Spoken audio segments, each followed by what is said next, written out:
12 verses 1 to 8.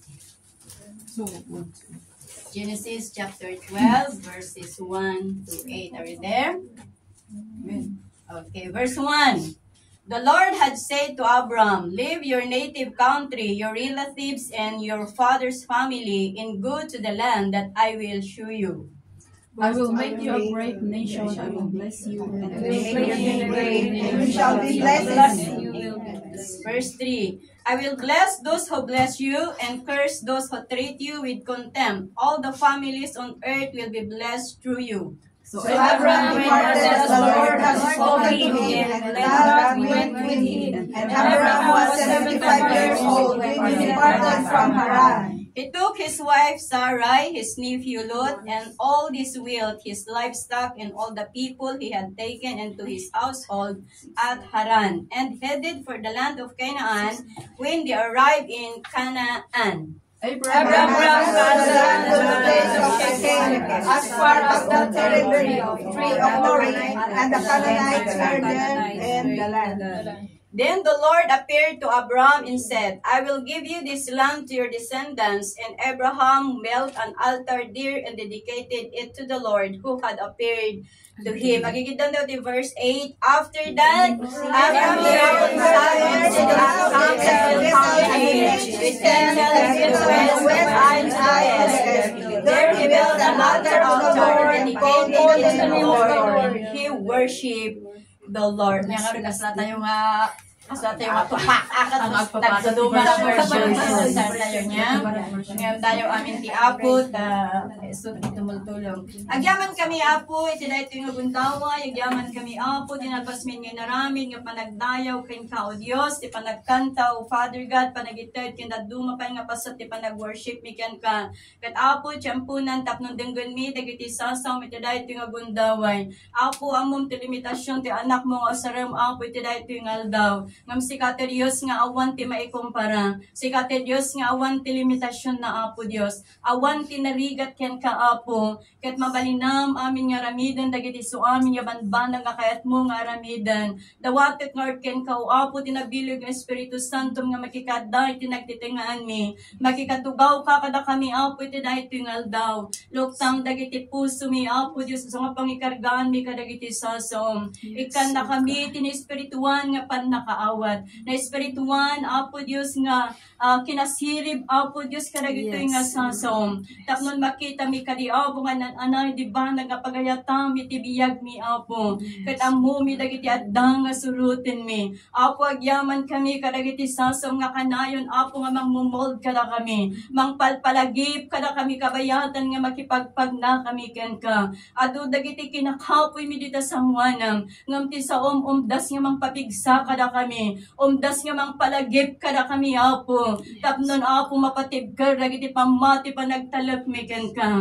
Bendisyonam dagiti sa Apo nga nangagan mi Apo iti daytoy nga aldaw. Ket pamulot mo kadi agayos ti tunggal maysa kada kami iti daytoy nga aldaw. Ti pamulot mo kadi agayos kadagitoy nga sasom Apo. Ket Apo dagitoy nga sa magbalin kadi Apo nga isut mangigiya kadagiti addang mi nga mamati kinagserbi ken ka. Hagyaman kami Apo pudno launay nga matalip ka kadagiti so amin nga spedo iti biyag mi. Siga ti maydayaw iti daytoy nga aldaw Apo Dios. Ket talip ko ti biyag ko ken ka Apo. Kabayatan nga denggan mi daytoy nga mensahe. Siga ti maydayaw iti daytoy nga aldaw. Itinagan ni Jesus sinawat ko amin dagitoy. Amen.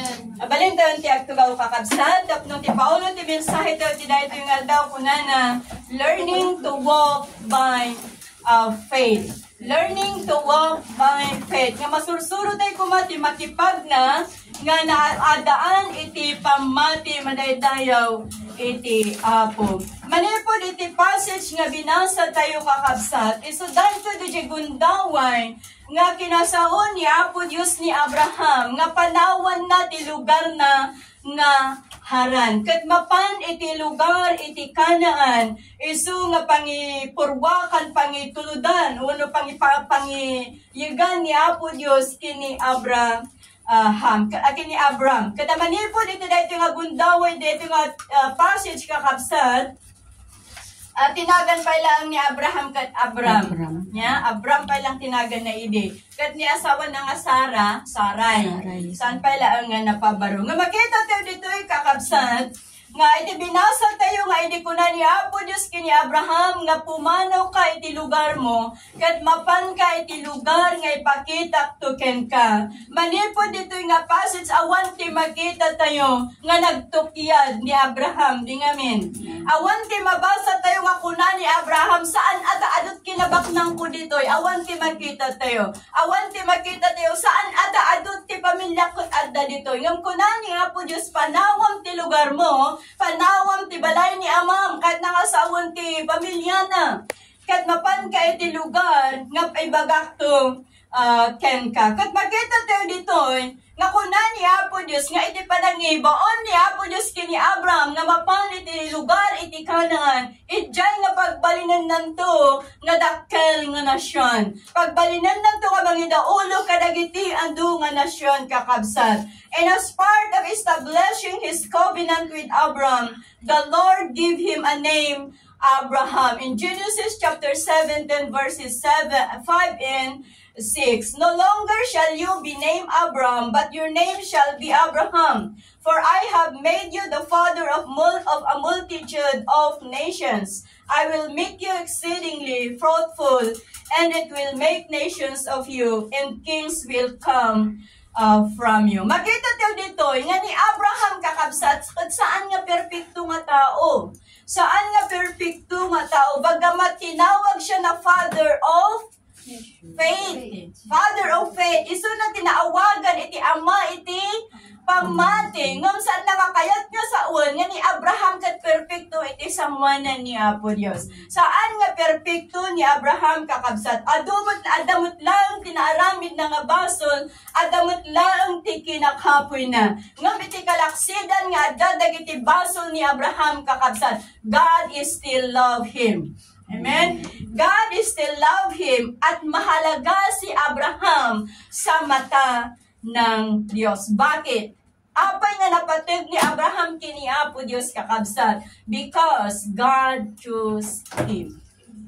Pinili ni Apo Diyos ni Abraham, and when God spoke, He is listen at kumikilos siya sa kanyang buhay. Makita tayo dito nga apay nga napatag ni Abraham iti isang wanan ni Apo Dios. Agsipod ta iti kalaksidan nga pinili isuna ni Apo Dios. Ni Abraham kat managtulnog kadagiti banag nga ibaga ni Apo Dios. Manipod idi awan ti makita tayo mabasa tayo nga nagtukyat ti Apo Dios kadagiti banag nga paaramid iti Apo di ngamin. Tauray pa idi kuna ni Apo Dios nga idaton mo ti idaton mo ti anak mo idaton nga mapuuran. Awan ti mabasa tayo jay saan at bugbugto nga anak ko awan ti mabasa tayo. Nga makita tayo dito nga idi kuna ni Apo Dios nga idaton mo kanya ka mapuuran ti kakaiso na nga anak mo. Makita tayo nga nagtulnog ni Apo Dios, nagtulnog ni Abraham iti sangwanan ay iti sao ni Apo Dios. Iso nga ni Abraham kat pinili ni Apo Dios agsipod may nga rason agsipod tanatulnog ni Abraham ken Juana. At ang conversation ng Panginoon at Abraham ay tinuturuan niya tayo ng larawan kung paano ba tayo mamuhay ng may pananampalataya. Amen? Nga iti conversation da Apo Diyos kini Abraham, dito tayo nga makita, masursurwan tayo iti, no kasano ti panakipagnatayo kini Apo Diyos, nga adaan iti pamati. Tati pamati, masapol nga i-work out tayo. Han nga nagpapatingga nga, mamati akot kini Apo Diyos saan? Masapol nga i-work out tayo. Iso nga tidadyo nga daw, adalon tayo, makitaan tayo. Noan niya, nagiti addang nga masapol nga ramidan tayo. Kas addaan tayo iti pamati. No kasano nga biyag tayo, nga adaan iti pamati. Umuna ko na dito, living by faith looks like listening to God. Ang namumuhay sa pananampalataya ay nakikinig sa tinig ng Diyos. Amen. Pakisabi sa katabi, makinig tayo sa tinig ng Diyos. Makinig tayo sa tinig ng Diyos. Makinig tayo sa tinig ng Diyos. Kapag tayo ay namumuhay ng may pananampalataya, dapat matuto tayo na makinig sa tinig ng Diyos. Sa panahon ngayon ay katitsyempo kadagitoy nga aldaw kakabsat, itilubong nga pagbibiyagan tayo, adu dagiti boses nga mangmangagan tayo, di ngamin. Maraming tinig ang ating naririnig. Ang maraming opinion, ang napakadaming opinion sa mga tungkol sa mga bagay. Pero sa kabila ng iba't ibang tinig na ating naririnig, dapat ang tinig lang po ng Panginoon ang ating pakikinggan. Amen? Masapol nga dahil ang boses ni Apo Diyos, tidenggan tayo. Amen? Maaring ang tinig ng Diyos sa iyo at sa akin ay siya yung tinig na ayaw nating marinig. Amen.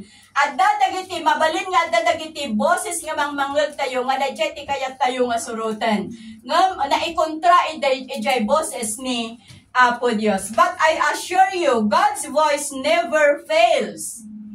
Narigat tayo man nga awaton dadjay boses ni Apo Diyos kanya tayo. No anya dadjay ibagbaga ni Apo Diyos kada tayo. But God's voice never fails. God's voice would always lead us to the path of blessing. Amen? And it will lead us to the purpose na kung saan ikaw at ako at tayong lahat ay tinawag ng Panginoong Diyos. So in living by faith, we need to listen what God is saying. We consider what He says, recognize His great power, trust His guidance, and follow His instructions. Minsan sa dami ng tinig na ating naririnig, nandoon yung pagkalito, di ngamin.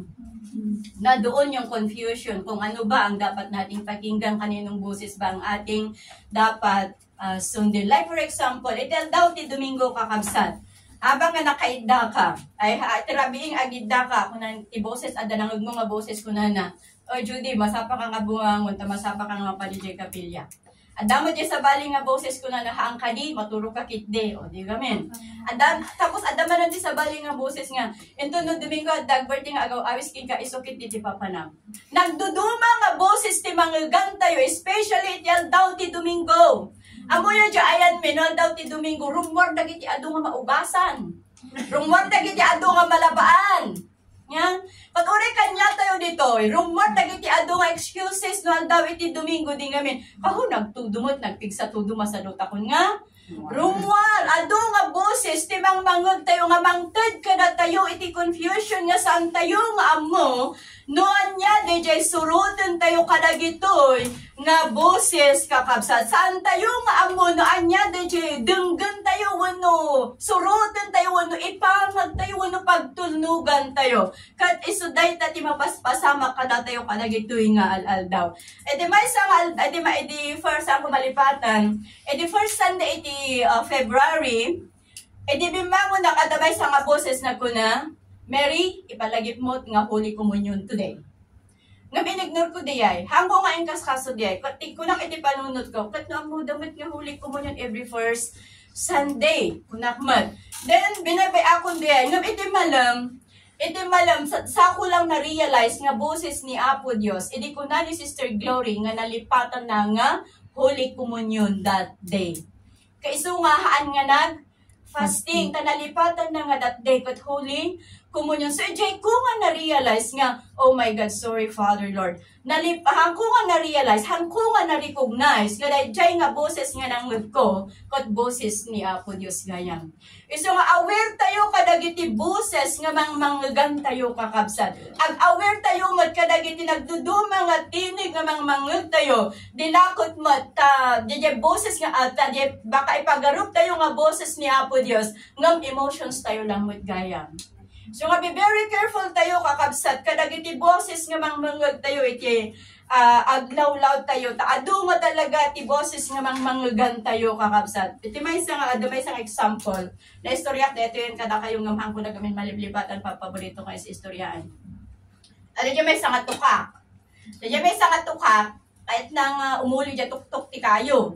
ngam amti kantsaw dagiti dadduma, nagadunga bosisan nga mga manggag na ija, nagadunga bosisan nga mga manggag na, uhuhan mo nga kaya nga, umuli ijay nga to iti kayo, haan mo nga kabailan, ti umuli ijay tuktok ti kayo, ngam dajay nga to ka, saan na nga inkankano, dagijay nga, boses, saan na nga dinendengag, dagijay nga boses, aging nga nadanon na ijay tuktok iti, kayo kakabsat. Duma kadagiti nagduduma nga boses nga mga gantayo. Kat no apay nga umay kada tayo ti panagkamali iti adang. Agsipod ta nagkamali tayo iti boses nga dinengag. Nagkamali tayo jay boses nga sinurot kakabsat. Iso nga umay kada tayo namamali ang ating pinaggagawa dahil maling tinig ang ating sinunod. Ngam adal kada tayo iti dahil ito yung aldaw. Ngano kaya tayo ti agbyag iti pamati. Denggantay kumakat mailasin tayo kuma. Iti boses ni Apo Dios. Iti biyag tayo madaydayaw iti Apo. Saan kumanga dayjay emotions tayo. Saan kumanga dayjay boses ti kabosor ti denggan tayo. Ngam agrima kumawano agari kuma dayjay boses ni Apo Dios. Kadagiti biyag tayo. Kati boses ti Apo. Iso to denggan tayo. Kat anyaman nga baga ni Apo Diyos kada tayo. Kaski ni Abraham nga hindi ko na mapanawan na ti lugar na. No anyat ibaga ni Apo Diyos. Anyat ipaaramid ti Apo. At datay kumamat nga si tutulnog nga mga ramid. Agtulnog iti nyaman nga ibaga ni Apo Diyos kada tayo madaydayaw iti Apo. Saan tayo lang at patinggay di pa nagdingag. Yeah? Ngam kabayatan nga denggan tayo titinig ni Apo Diyos. Iaramid tayo. No anya dayjay kayat ti Apo nga aramidon tayo madaydayaw iti Apo. Kano addaden no kano dayjay pagayatan ni Apo Dios ti suruten tayo. Umay ti balege kadagiti so amin nga addang tayo. Numampay iti kabayatan ti panagipagpagna tayo ket adu dagiti masapul nga paglasatan tayo. Ngam no ti boses ni Apo Dios ti impangag tayo. Umay iti balege, umay iti bendisyon madaydayaw ti Dios. Amen. May kadwa, living by faith is obeying God. Ang namumuhay sa pananampalataya ay sumusunod sa Diyos. Ni Abraham nung inutusan siya ng Panginoon na pumunta, lalisanin niya ang kanyang lugar. Sumunod siya ng walang atubili. Nagtulnog iso na nga awan iti anyaman nga rason. Nagtulnog iso na nga awan iti anyaman nga excuses. But he just obeyed what God said to him. Amen? Basta latan yung pangag na iti saoni Apo Dios. Agsipod tahan tayo nga mabalin nga kunaan, nga adda pamati tayo, ngam saan tayo nga sursurutan, da jay patpatsin tayo, di nga men. Anmat nga mabalin nga agtultunog tayo nga awan iti pamati. Nga? So masapul nga because obedience is the act of faith. Iso ti action, iso iti resulta.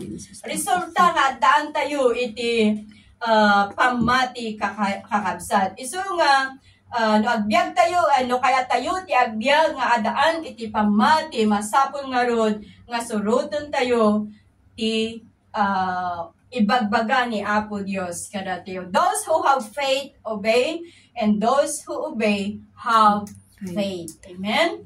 Because obedience is the act of faith. Noah's faith lead him to obey God.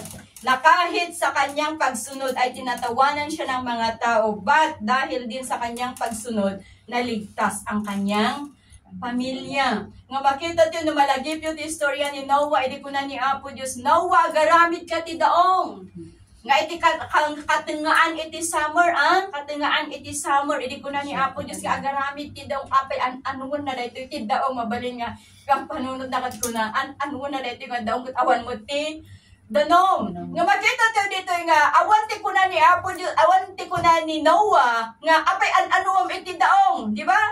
Nga idinbagan ni Apo Diyos nga, Noah, agaramid ka iti daong, kastoy ti kayo, nga isot usaram, kastoy ti kadakkel na, kastoy ti kakakaba na, kastati, kangato na, awan ti panagtukyan ni Noah kakabsat, ngam insinurot na, no anya, the instructions ni Apo Dios, ket babaan iti panang surot na naisalakan iti sibubukal nga familia na iti layos. Nga makita tayo nga iti nga aramid na dayjay nga daong katawaan dagiti Tatao, agsipod ta, at sa anya kalungat itong pawan de jay daong kat awan iti tudo, awan iti daong. Nga makita tayo dagi jay nga, panangkat katawa dati ni Noah, kat saan na ngayon, kano basta latan inaramid na, sinunod na, no anya the instructions ni Apo Diyos. Abay namin, bakit napaka-importante ang pagsunod sa Diyos? Bakit napaka-importante po sa atin na sumunod sa Diyos? Because each time we obey, our faith grows stronger. Each time we obey, our faith grows stronger. Sa anong paraan? Nakikita natin na sa ating pagsunod, gaano man ito kahirap, kumikilos ang Panginoon sa atin pong mga buhay. Taki napudno na saan nga nalakati sumurot. Lalo no da jay, ako na ni Apo Diyos nga aramidon ko kontra ijay pagayatan ti puso nga aramidon. Di ngamin ag conflict narigat iti sumurot kakabsat. Ngam babaan iti parabor ti Apo. Babaan iti bilag ni Apo Diyos. Nagtakder ti pagtakderan tayo. Ti kari ni Apo Diyos. Awan tinarigat. Mabalinan tayo amin dagiti banag kaskunan ni Apostol Pablo. Amen? Amen. Nang sa ganun, mabuhay po tayo ng may pananampalataya na sumusunod sa Panginoon. Makita dahil sa pagsunod ni Noah, binindisyonan isunan ni Apo Diyos. Iti panagtunog ni Abraham kakabsat, pinagbalinnan ni Abraham nga amati pamati. Pinagbalinnan nga dakkel nga nasyon. Iti panagtunog ni Joshua, makita tayo dito nga babaan iti bilag ti Apo. Naparmat na ti syudad ti Jericho. Napabagsak na ang wall ng Jericho. Ang pagsunod ni Gideon, sila'y nagtagumpay sa kanilang labanan. Ti panagtunog kini Apo Diyos, igubway na iti balegi. Ti panagtunog kini Apo Diyos, umay iti bendisyon madaydayaw iti Apo. In Jesus, God Himself, because of His obedience, we are redeemed. Kagapoy ti panagtunog, no awan ti panagtunog ni Apo Diyos, awan ti panakasubot kada tayo. Ngamgapo iti kinatulnog ni Apo Jesus kini Amana, naadaan tayo iti barong abiyag, naadaan tayo iti barong namnama, naadaan tayo iti panakairagpad, manipod kin patay iti biyag, manipod iti sikgat iti dawag, kat nasubot tayo, naadaan tayo iti panakaisalakan madaydayaw, iti Apo, hasta ti resulta, nagtunog tayo iti timot ni Apo Diyos madaydayaw iti Diyos. Ti may katlo kunana, living by faith is depending on God. Depending on God means is fully relying on Him even we don't understand His plan for our life. Relying on God is giving His complete control to every aspect of our life, our decisions, our families, our finances, and everything. Kat naon nga saon, ti panagdepende tayo kini Apo Diyos. Amin nga dakada tayo, masapul nga palubusan tayo nga ni Apo Diyos iti mangi control. Amen. That's the meaning of dependence on God, madaydayaw ti Apo. Na kapag tayo ay namumuhay sa pananampalataya, tayo ay nakasandig sa dakilang Diyos. Amen? Siya lang ang ating sandigan na hindi magigiba. Abraham depend on God. On their journey to Canaan, they face obstacles along their way, but they trust God and rely on Him. Haan nga nalakad at yung panag-journey ni Abraham nga napan iti Kanaan kakabsat. Imay ti adu nga lapad, imay ti adu nga problema ngam nagdepende kini Apo Dios. Iti tunggal minutos iti biyag na nagdepende ti mabalinan nga ramidan ni Apo Dios iti biyag na. Iti Psalms 118 verse 8. It is better to trust in the Lord than to put confidence in man. Jeremiah 17:5-8. Blessed is the man who trusts in the Lord, in those who hope in the Lord. For he shall be like a tree planted by the waters, which spreads out its root by the river, and will not fail. Numaminsan kakabsat, mas nalaklaka da jay panagtalog tayo iti Apo, iti tao. Mas nalaklaka da jay panagdepend tayo iti tao. Apay, agsipod ta da jay gamin tao makitkita tayo. Kat ni Apo Diyos san tayo nga makikita. Iso nga narigat nga agdepende tayo kini Apo Diyos ta saan tayo nga makikita eh. Han tayo nga amo de mabalingan na nga aramidan. Ngam palagip ti Apo kada tayo and everything we do depend on God. Nga anyaman nga banag nga aramidan tayo kakapsat. Nila ang Apo Diyos ipagdependaran tayo. Iti biyang tayo nga tao, uray naknuan tayo iti kinasirib. Aduman nga kurso iti latorpus tayo. At dalat ta limitasyon na. Uray sinno, uray no day kasi siriban nga tao iti dahito nga lubong. At dalat ta limitasyon na. Nga uray isudat pagdependaran tayo, at da limitasyon na diay. Ngam no ni Apo Diyos ti pagdependaran tayo, awan ti limitasyon na kakabsat. There's awan iti tubang wano at dalat tanamnama no ni Apo Diyos iti pagdependaran tayo. Isto'y nagpapakita na sa bawat segundo ng ating mga buhay, kailangan po natin ang Panginoon. Kailangan po natin ang banal na Espiritu na siyang maggabay sa atin, na siyang mag-lead sa atin. Kung minsan hindi natin tayo nga masurutan ti agkararan, no dadumasan tayo nga maikonsentrate ti agbasa ti sao ni Apo Diyos. No dadumasan tayo nga mauawatan di basbasahan tayo nga sao ni Apo Diyos. Ngam no agdepend tayo kay ti Apo, nga dawatan tayo iti tulong ni Apo Diyos, tay kan na tayo ti panakaawat. Ti Espiritu ti Apo, ito na day nga panakaawat madaydayaw iti Diyos. At dati tiyempo nga agkapoy tayo. But God's strength is enough for us. Amen? Ang kalakasan ng Diyos ay kalakasan din natin. Iso nga iti tunggal aldaw, iti biyag tayo, masapul tayo iti pigsa ti Apo. Masapul tayo iti kinasirib nga paggapo iti Apo. Masapul tayo iti tulong nga magapo kini Apo Diyos. Di Jehoshaphat kakabsat, iti tiyempo iti battles da, he depended on God. Nagdepende kini Apo Diyos, na malagip yung tipakaistoryaan ni Jehoshaphat, nga kanayon nga istoryaan tayo. Haan nga nagdepende di kinaari na. Haan nga nagdepende di kaada iti soldado na. Ngam nagdependar kini Apo Diyos, nga iti umay iti kalaban na, nagparimtumang nagpakumbabay iti sangwanan ti Apo. Apo anyat aramiden mi, tulungan na kami iti dahil nga battles. Kung makita tayo dito, ikaputa nagdepende ni Jehoshaphat kini Apo Diyos, ibalegi, imay kadakwada. Ni David kakabsat, sa naghaan nga nagbaligi na jay palatibong nga nagdepende kina Apo Diyos, nga daan iti pamati, kat manipod iti kinabasit na, naparmut na iti gulayat, madaydayaw iti Apo. Anyan nga nagdakkel ti maramidan ni Apo Diyos, na agdependar tayo ken kuana. No anyaman dagiti addang tayo kat agdepend tayo ken kuana. Kaya sa lahat ng panahon, sa Diyos lang tayo umasa. We can not only depend on Him in times of troubles and hardships. Instead, God wants us to depend on Him for all our needs day by day. We are depend on Him at all times. Psalm 62 verse 8. Iso nga ititunggal addang tayo, ititunggal plano tayo, agdepende tayo kini Apo Diyos. The last but not the least, living by faith is acknowledging and learning by our failures in Amy's text. Na kapag tayo ay namumuhay sa pananampalataya, kinikilala natin at natututo tayo sa ating mga pagkakamali at ating mga kabiguan. No, maminsan kami nagrigat nga baliksen nyo, dahil dyan nagkamali tayo, kung nagrigat nga baliksen nga, Lord, nagkamali up. Di ngamin. Nagrigat nga baliksan dayay. Ngam palagip ni Apo Diyos niyan, everything agkamali tayo, ti kararag tayo kuma, nagkamali akken ka Apo Diyos, tulungan na, kaya ito'y nga pa nagkamali, kat maituwid, maayos, kat agbalin nga nasayaan, dita sangwanam.